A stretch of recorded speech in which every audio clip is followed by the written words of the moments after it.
દાહોદ શહેરમાં કાયદો અને વ્યવસ્થાની પરિસ્થિતિ જળવાઈ રહે તે માટે શહેર પોલીસ દ્વારા એક મહત્વપૂર્ણ મીટિંગ યોજવામાં આવી હતી।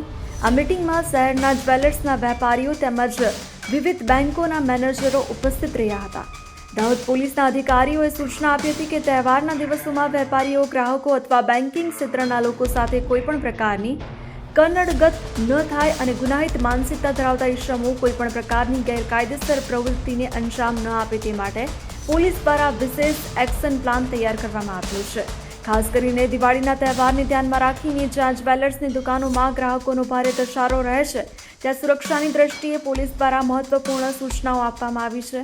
પોલીસે વેપારીઓને તેના શોપમાં સીસીટીવી કેમેરા અને એલાર્મ સિસ્ટમને સતત કાર્યરત રાખવા તેમજ શંકાસ્પદ વ્યક્તિઓ ઉપર નજર રાખવામાં જણાવ્યું છે।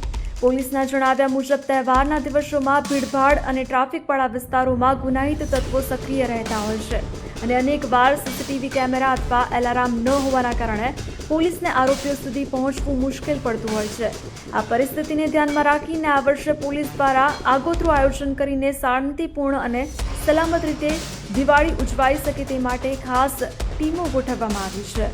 આ મીટિંગમાં જિલ્લા પોલીસ વડા રવિરાજસિંહ જાડેજા, હેડક્વાર્ટર ડીવાયએસપી સાજીદ રાઠોડ અને ડિવિઝન ડીવાયએસપી જગદીશ ભંડારી ઉપસ્થિત રહ્યા હતા, જેમણે પોલીસની તૈયારીઓ વિશે વધુ માહિતી આપી હતી।